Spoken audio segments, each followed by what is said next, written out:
grande amor nos tem concedido o Pai, que fôssemos chamados filhos de Deus. Eu e você temos que responder para nós mesmos: que farei de Jesus?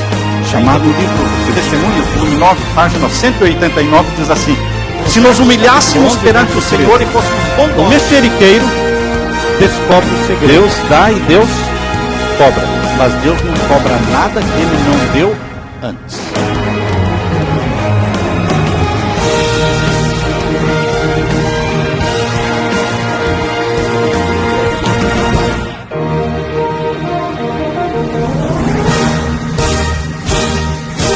Pai Santo que estás nos céus, estamos na Tua presença, em busca da Tua bênção, em busca de mais intimidade contigo, buscando a bênção do nosso Pai, apresentando-te os pedidos e os agradecimentos que aqui foram feitos. Responde-os em Tua misericórdia e derrama sobre nós o Espírito Santo para entendermos a Tua mensagem para nós neste dia. Em nome de Jesus que pedimos e agradecemos. Amém, Senhor. Então, queridos, nós vamos continuar com o estudo do livro Eventos Finais. Hoje nós vamos estudar com vocês 2 capítulos, que é o capítulo 7 e o capítulo 8. O capítulo 7 fala sobre vida campestre e o capítulo 8 fala exatamente sobre as cidades, que nunca foi plano de Deus que o seu povo vivesse em cidades, não é? Existe um livrinho Vida Campestre, mas este aqui é um capítulo do Eventos Finais. O ideal de Deus para o seu povo. Qual era o plano de Deus para o seu povo? Embora tudo que Deus criou fosse perfeito, fosse belo, e nada parecesse estar faltando sobre a terra quando Deus criou Adão e Eva, eles estavam felizes, mas Deus manifestou seu grande amor para com a raça humana, primeiramente com os nossos primeiros pais, plantando-lhes um jardim. A Bíblia diz que Deus lhes plantou um jardim, chamado o Jardim do Éden.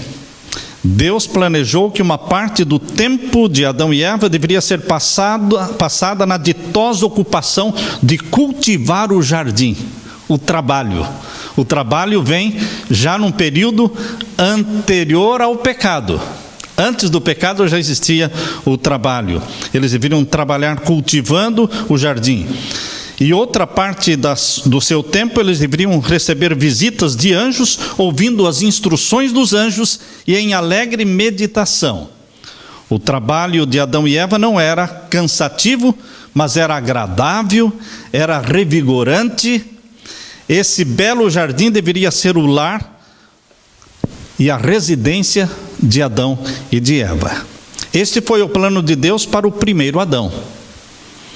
E quando Deus se tornou homem, nasceu da Virgem Maria, recebeu o nome de Jesus, o apóstolo Paulo diz que ele é o segundo Adão, ou o último Adão. Assim como Deus planejou o trabalho e uma vida em meio à natureza para o primeiro Adão, quando nasceu o Filho de Deus, também Deus planejou o trabalho para ele e uma vida isolada nas colinas da Galileia. Quais foram as condições que o pai escolheu para o seu filho quando ele nasceu? Uma habitação isolada nas colinas da Galileia. Um lar mantido pelo trabalho honesto e respeitável. Vida de simplicidade, luta diária com as dificuldades e provações. Deus, o Pai, escolheu para o seu filho uma vida pobre, simples, isolada das grandes cidades, onde Jesus podia trabalhar. Ele ficou mais conhecido como carpinteiro na oficina de José, porque ele aprendeu um ofício. Era considerado pecado entre os judeus deixar um filho crescer sem aprender um ofício. E Jesus era carpinteiro, não por ser filho de carpinteiro. Ele era carpinteiro porque ele praticou esta profissão. Mesmo depois de José ter morrido, Jesus continuou trabalhando na carpintaria ali em Nazaré. Portanto, queridos, Jesus vivia uma vida de abnegação, de economia, serviço paciente, feito com contentamento. A hora de estudo junto à mãe, Maria, com o rolo aberto das Escrituras, a serenidade da alvorada ou do crepúsculo no verdor do vale, o sagrado ministério da natureza, o estudo da criação e da providência, a comunhão com Deus, tais foram as condições e oportunidades dos primeiros anos da vida de Jesus. Quando aos 12 anos, os sábios, os doutores da lei, disseram: como este aí sabe tanto, não é? Sem ter aprendido. Ele aprendeu aos pés de Maria a ler e aprendeu estudando a palavra de Deus, as Escrituras Sagradas. Longe das grandes cidades, este foi o plano de Deus. Será que o plano de Deus para os filhos que Ele tem hoje na terra seria diferente? Não, Deus quer que nós vivamos o máximo possível afastados das grandes cidades, o máximo possível em lugares onde exista bastante verde, bastante espaço, bastante contato com a natureza. Deve-se sair das cidades, diz Deus, o mais depressa possível e adquirir um pequeno pedaço de terra, onde seja possível ter um jardim, em que os filhos vejam as flores crescerem e delas aprendam lições de simplicidade e pureza. A minha esposa vive pedindo em oração a Deus um lugar onde ela possa plantar frutas e plantar flores, né? Que é o que ela ama. Está certo você pedir tais coisas para Deus, porque Deus quer dar isto para você. As pessoas vivem em cidades apinhados, vivem em cidades morando numa casa que era para 4 pessoas, vivem 10 pessoas, 15 pessoas. Num quarto onde deveria dormir uma pessoa, no máximo 2, existem 7, 8 pessoas dividindo o quarto. E Deus não se agrada porque as pessoas não estão tendo um ambiente saudável para se viver. Para você praticar a sua comunhão com Deus, para que você pratique a sua hora de meditação e de estudo da Bíblia e oração, você tem que ter privacidade.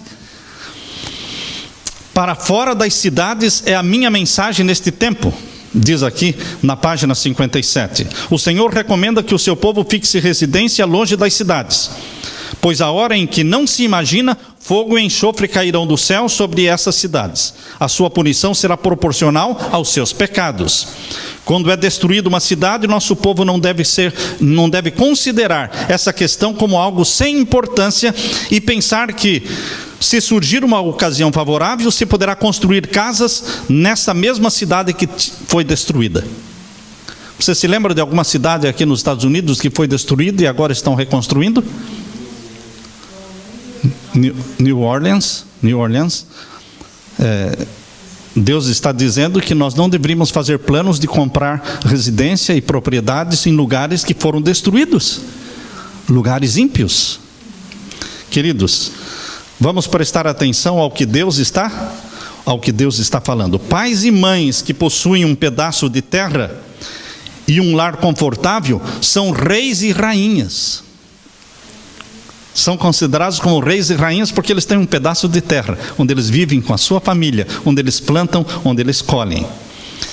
Como guardadores dos mandamentos de Deus, temos que deixar as cidades, como fez Enoque. Devemos trabalhar nas cidades, mas não morar nelas. Enoque ia à cidade, testemunhava de Deus, mas ele tinha uma vida isolada no campo. Durante anos me foi ministrada a revelação especial acerca do nosso dever de não centralizar a nossa obra nas cidades, disse Deus. Não colocar os prédios das associações, os das conferences ou das uniões em cidades, mas em lugares retirados. Deus aconselha isso. Ló poderia ter preservado de muitos males a família dele, se não houvesse estabelecido o seu lar naquela pecaminosa e contaminada cidade, Sodoma. Nós, como pais, poderemos poupar muitos sofrimentos para os nossos filhos, se escolhermos bem um lugar isolado, não tão distante da cidade, mas que dê privacidade, que dê condições para que vocês possam ir à cidade, mas não morar na cidade. Esta é a orientação de Deus. Outra vez dizemos: saiam das cidades. Não considerem uma grande privação ter de ir para as colinas e montanhas. Ló nem quis pensar em montanhas, porque ele achava aquilo impróprio e a família não queria. Mas Abraão viveu em comunhão com Deus nas montanhas. E Ló escolheu as campinas próximas de Sodoma e Gomorra e finalmente foi morar dentro da cidade de Sodoma e Gomorra. Perdeu a família toda, esposa e filhas. Somente ele se salvou. Queridos, nós podemos poupar a nossa família fazendo decisões inteligentes. Insisto com o nosso povo para tornar o trabalho da sua vida, procurar espiritualidade. Qual é o trabalho que Deus quer que você coloque como meta na sua vida? Insisto com o nosso povo para tornar o trabalho de sua vida, procurar espiritualidade. Mais do que procurar dinheiro, mais do que procurar bênçãos materiais, propriedades. O trabalho número 1, alvo número 1, nosso como povo de Deus, é procurar espiritualidade.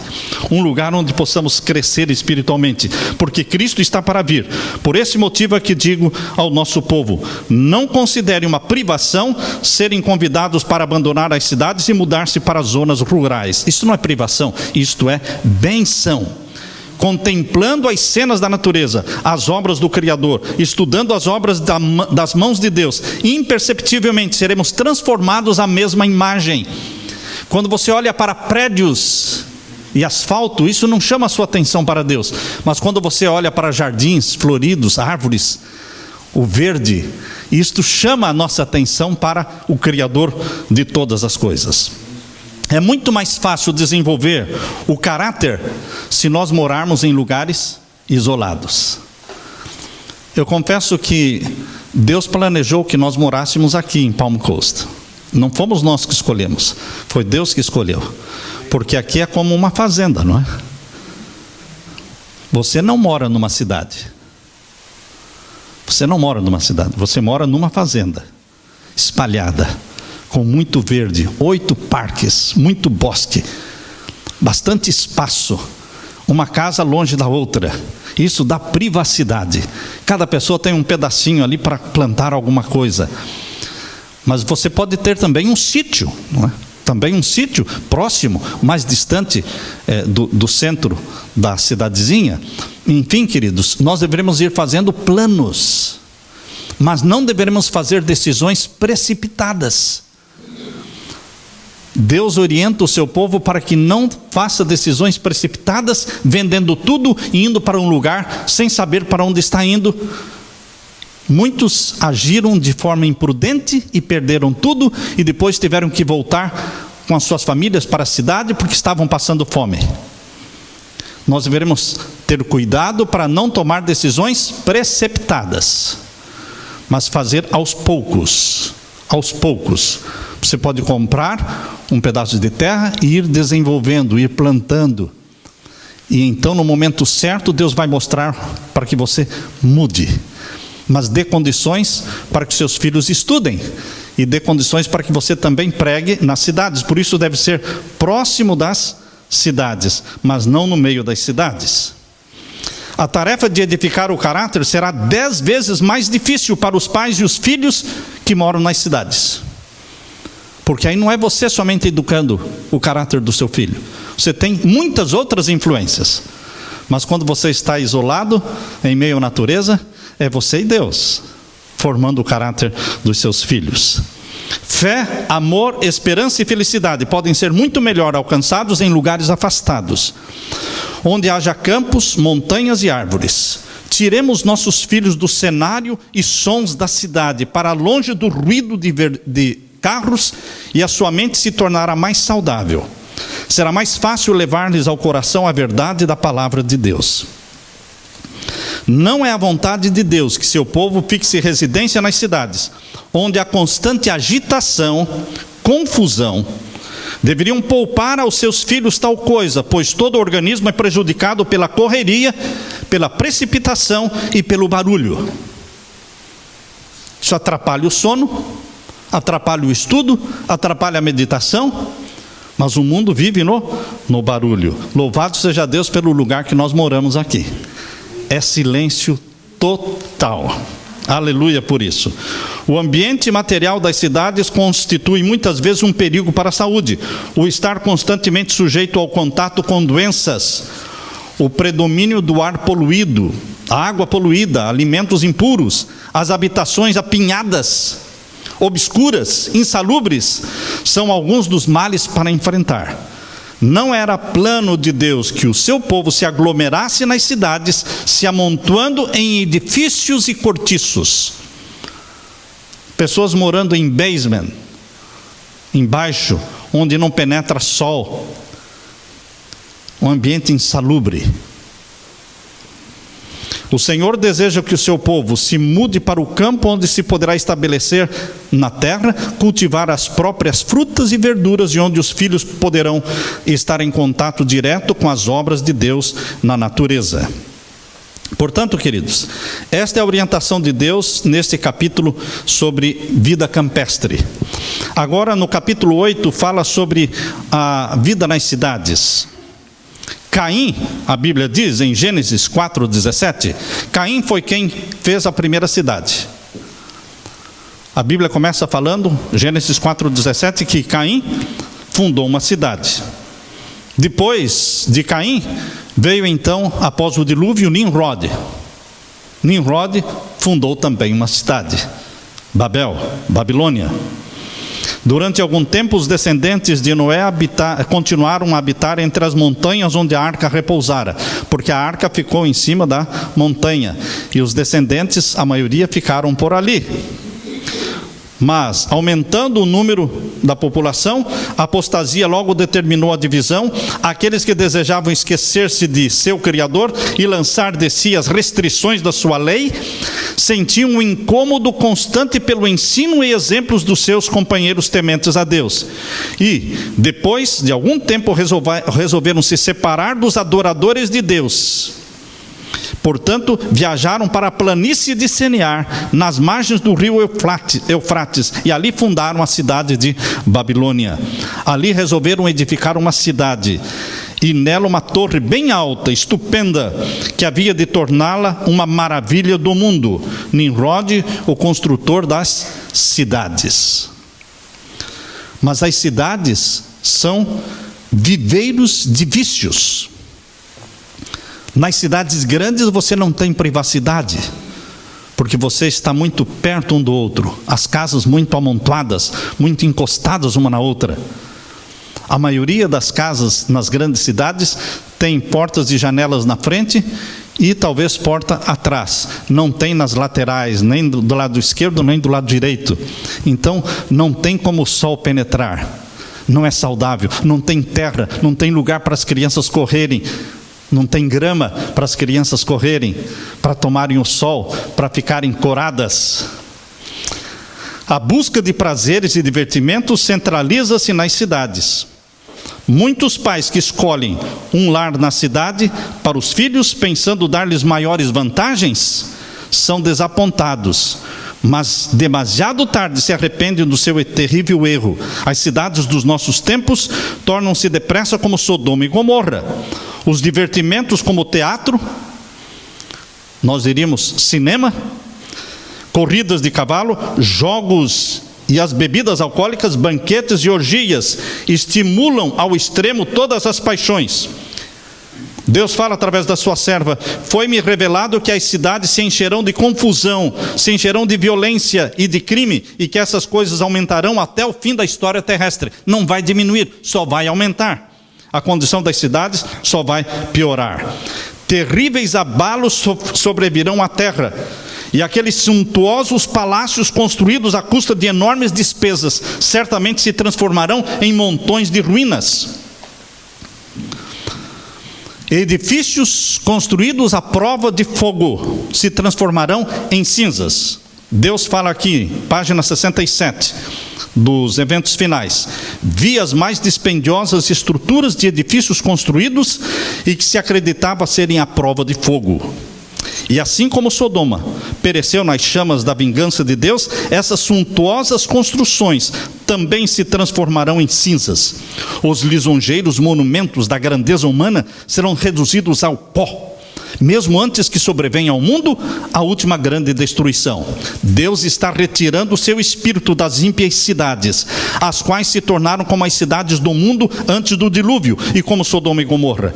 Suntuosas mansões, maravilhas da habilidade arquitetônica serão destruídas num momento para o outro, quando o Senhor notar que os proprietários excederam os limites do perdão. A destruição pelas chamas de majestosos edifícios que se presumia serem à prova de fogo é uma ilustração de como em pouco tempo a arquitetura da terra jazerá em ruínas. As pessoas continuarão construindo edifícios dispendiosos que custam milhões de dólares, mas o Senhor me informou que, não obstante a extraordinária firmeza e o dispendioso aparato desses edifícios, terão eles o mesmo fim que o templo de Jerusalém. Não vão ficar pedra sobre pedra. Falando sobre Nova York, Deus fala através da sua serva. Ela diz: não tenho luz especial a respeito do que sobrevirá a Nova York. Mas uma ocasião, achando-me eu na cidade de Nova York, fui convidada à noite para contemplar os edifícios que se erguiam, andar sobre andar para o céu.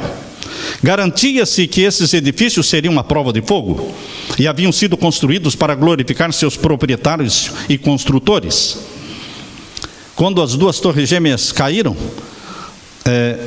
eu li esse texto e me parecia muito similar. Eu não estou dizendo que ela estava falando das torres gêmeas, mas é muito semelhante à descrição que ela faz para aquela estrutura suntuosa que eram os dois prédios, as duas torres gêmeas. Garantia-se que esses edifícios seriam uma prova de fogo e haviam sido construídos para glorificar seus proprietários e construtores. A cena que em seguida passou perante mim foi um alarme de fogo. As pessoas olhavam aos altos edifícios, supostamente à prova de fogo, e diziam: estão perfeitamente seguros. Mas esses edifícios foram consumidos como se fossem feitos de piche. Os aparelhos contra incêndios nada podiam fazer para deter a destruição. Os bombeiros não conseguiam fazer funcionar as máquinas. Falando de Chicago e de Los Angeles, Deus mostrou cenas que logo ocorreriam em Chicago, e outras grandes cidades também passaram diante de mim.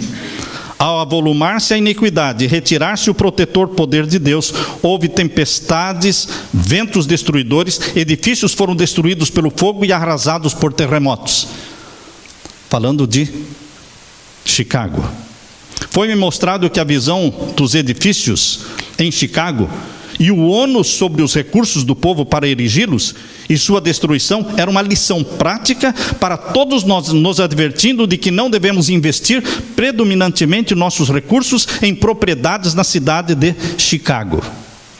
Foi feita uma demonstração similar no tocante ao ato de construir em Los Angeles. Repetidas vezes tenho sido avisada de que não devemos aplicar recursos na construção de edifícios dispendiosos nas cidades. Não construir grandes prédios nas cidades, sejam de escolas, sejam de hospitais, sejam de igrejas. Não investir dinheiro em dispendiosos prédios nas cidades.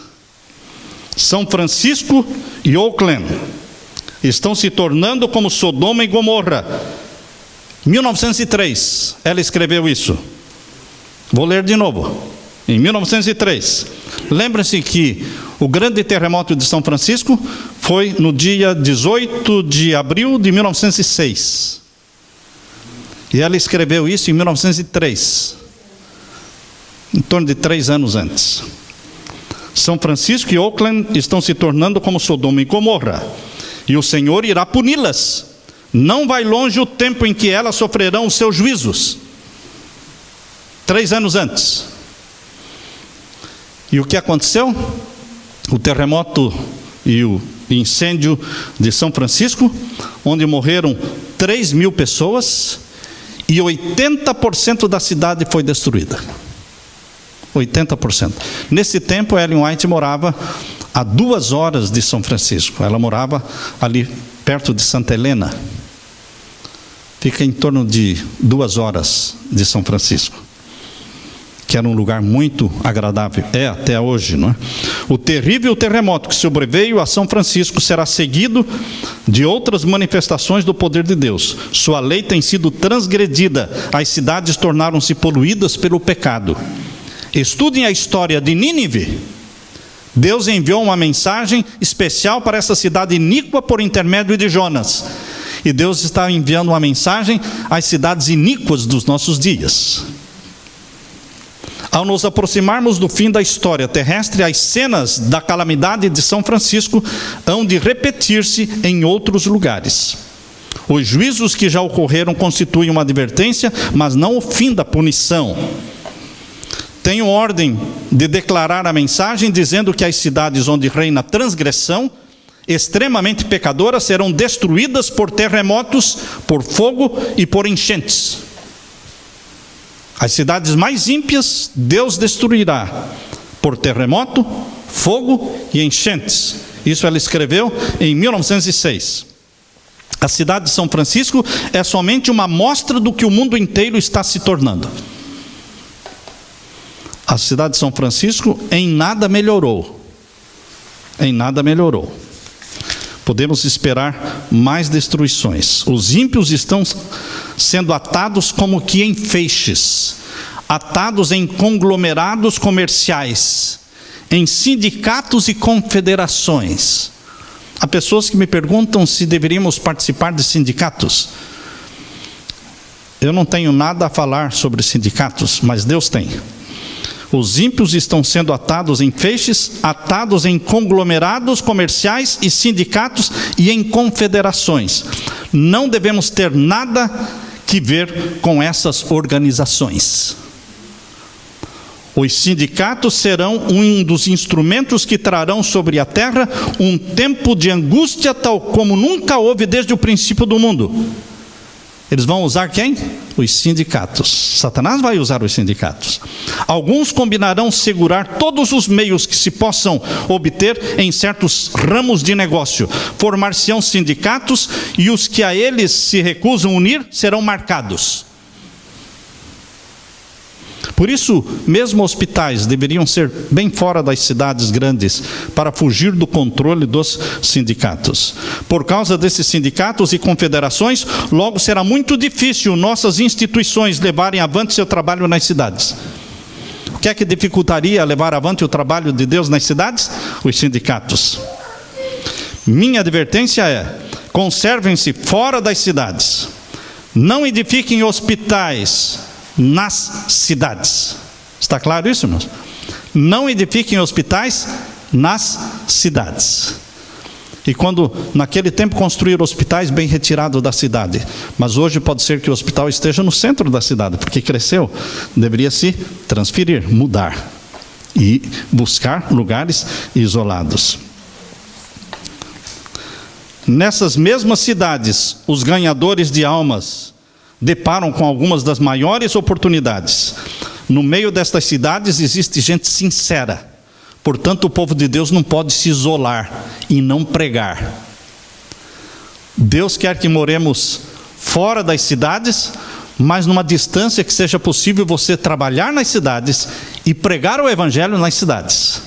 Não podemos, Deus não quer que abandonemos as cidades e as pessoas sinceras que estão desejando conhecer a verdade estariam ali perecendo. Aqui diz: até mesmo entre os descuidados e indiferentes, a atenção de não poucas pessoas pode ser atraída por uma revelação de amor de Deus pela humanidade. Como preparação para a vinda de nosso Senhor Jesus, devemos realizar um amplo trabalho nas grandes cidades. Temos um solene testemunho a ser dado nesses grandes centros. A mensagem do terceiro anjo deve agora ser proclamada não só em países distantes, mas também em negligenciados lugares por perto, em que há multidões não advertidas nem salvas. Nossas cidades, em toda parte, requerem diligente e sincero trabalho por parte dos servos de Deus. Sempre que for possível, nós pais deveremos estabelecer lares no campo para os filhos. Sempre que for possível. A serva de Deus é muito equilibrada, porque o Espírito Santo é equilibrado. É dentro do possível fazer planos para se afastar. sem movimentos precipitados, apressados, impensados. Durante anos temos recebido a instrução de que nossos irmãos e irmãs, especialmente as famílias que têm filhos, devem fazer planos. Devem fazer planos para abandonar as cidades. E os planos você faz a longo tempo, criando condições para viver bem longe da cidade. Conforme diante deles se abra o caminho para fazê-lo. Muitos terão de trabalhar com empenho para ajudar a abrir o caminho. Mas até que seja possível sair, durante todo o tempo que ali permanecerem, durante todo o tempo que ainda estiverem vivendo na cidade, devem ser muito ativos em fazer trabalho missionário, por mais limitada que seja a sua esfera de influência. Cidades e vilas se acham mergulhadas no pecado e na corrupção moral.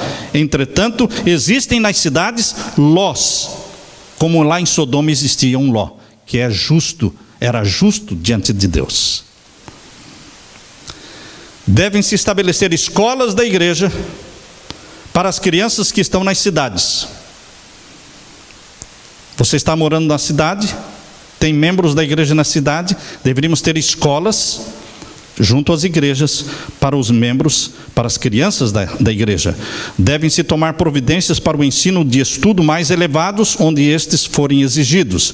Nossos restaurantes devem estar nas cidades. Não poderiam estar em outro lugar.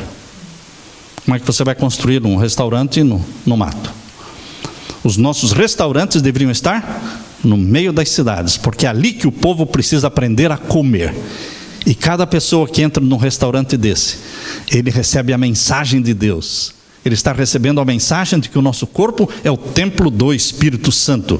Por isso, nossos restaurantes devem estar nas cidades, pois de outra maneira, os obreiros desses restaurantes não poderiam alcançar o povo e ensinar-lhes os princípios do viver saudável. Agora, sobre não fazer mudanças precipitadas, vejam o que Deus fala. Cada qual tome tempo para considerar cuidadosamente e não ser como o homem da parábola que começou a edificar e não pôde terminar. Você já ouviu falar de grupos que se afastaram, venderam tudo e foram para um lugar isolado e lá não conseguiram se manter e tiveram que voltar e reiniciar tudo, começar tudo de novo na cidade?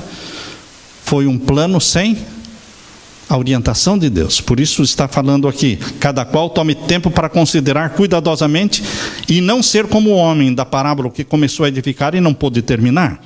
Nenhuma mudança se deve fazer sem que tal passo e tudo o que ele implica sejam cuidadosamente considerados. Cada coisa tem de ser levada em conta. Agora, qual é o sinal de Deus para a fuga da cidade? Lembram-se vocês qual foi o sinal que Deus deu? Abra sua Bíblia em Mateus capítulo 24. Qual foi o sinal que Jesus deu para que fugissem de Jerusalém? Mateus capítulo 24. Abra sua Bíblia.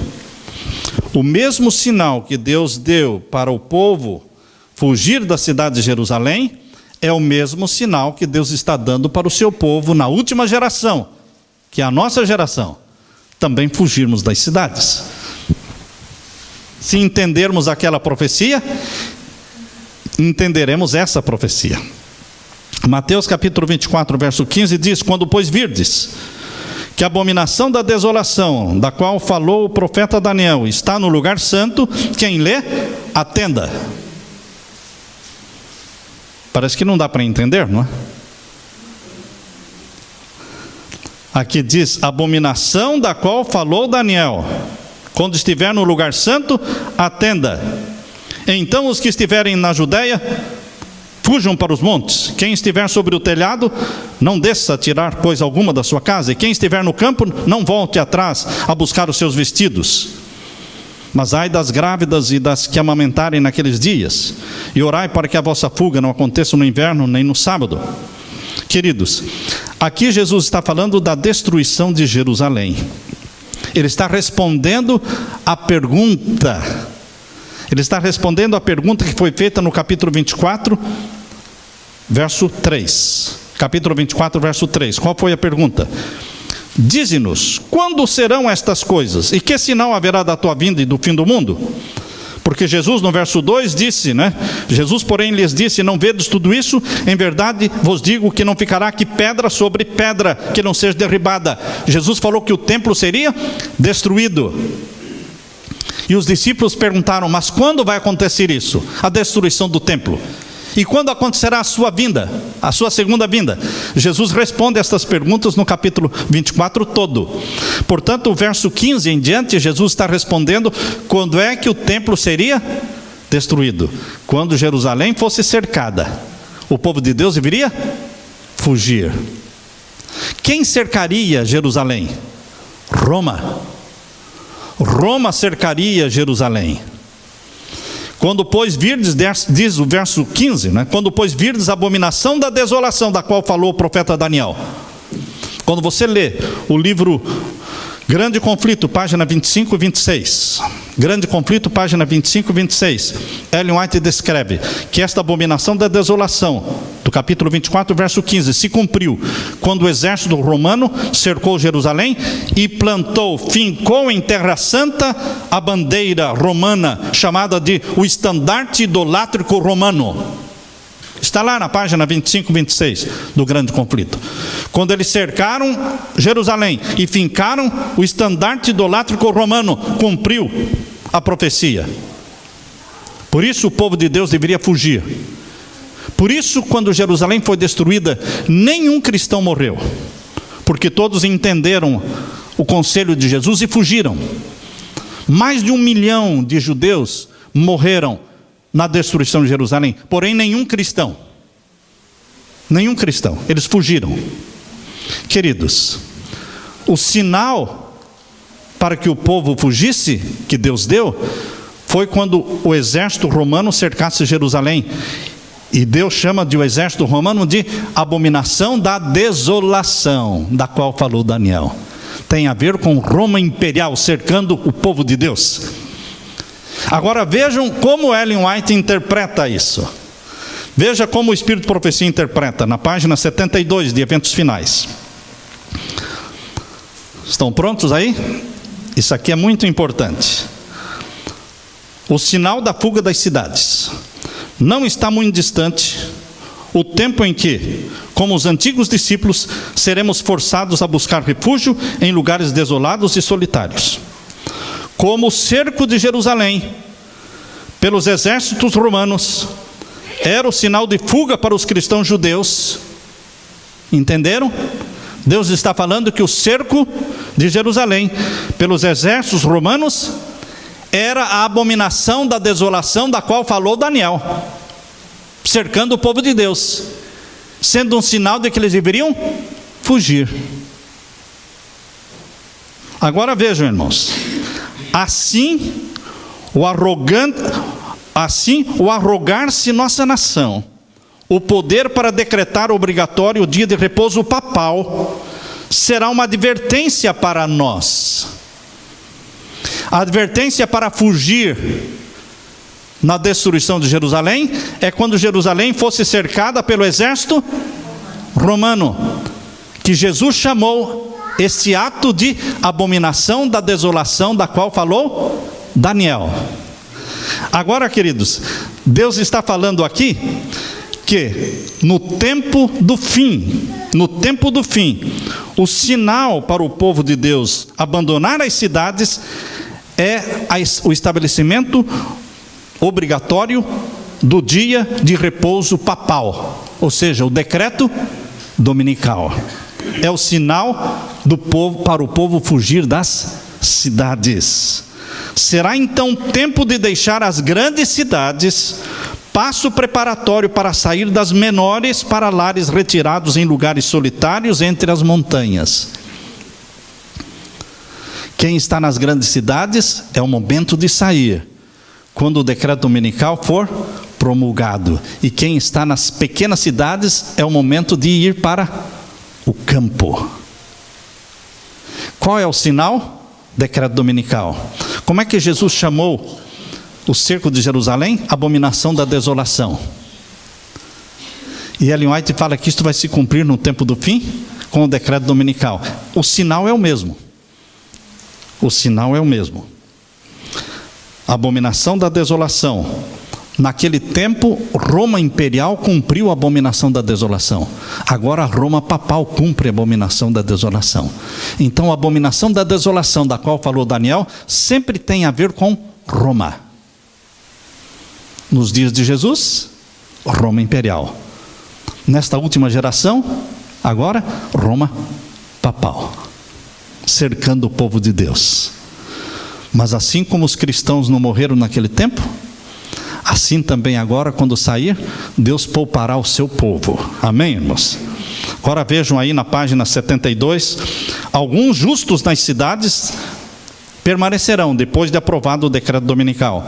Nem todos os justos vão sair das cidades.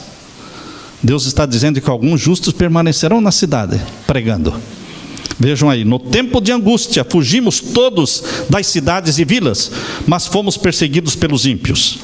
Ao deixarem os santos as cidades e vilas, eram perseguidos pelos ímpios, que os procuravam matar. Mas as espadas que se levantavam para matar o povo de Deus, quebrava-se, e caíam como se fossem instrumentos impotentes, como palha. Anjos de Deus protegiam os santos. Isso foi tirado do livro Primeiros Escritos, página 284, 285. Embora um decreto geral tenha fixado um tempo em que os observadores dos mandamentos poderão ser mortos, em alguns casos, seus inimigos se antecipam ao decreto e se esforçam para tirar-lhes a vida. Mas ninguém pode passar através dos poderosos guardas estacionados em redor de toda pessoa fiel. Alguns são assaltados ao fugirem das cidades, mas as espadas levantadas contra eles se quebram como palha. Outros são defendidos por anjos sob a forma de guerreiros. Isso não traz conforto para você? Deus não esqueceu o seu povo. Deus cuida de você como a menina dos seus olhos. Assim como cuidou dos cristãos na destruição de Jerusalém, Ele cuida dos seus filhos e filhas agora nesta última geração, que vai enfrentar o decreto dominical e depois vai enfrentar o decreto de morte, mas anjos se tornarão poderosos escudos de luz ao redor do povo de Deus. Aleluia por isso, irmãos. Nada teremos a temer quanto ao futuro, a menos que esqueçamos da forma maravilhosa como Deus já nos guiou e nos protegeu no passado. Até aqui nos ajudou o Senhor Ebenezer, e Deus continuará conosco. Amém, irmãos? Que a graça de Jesus fique com você. Amém.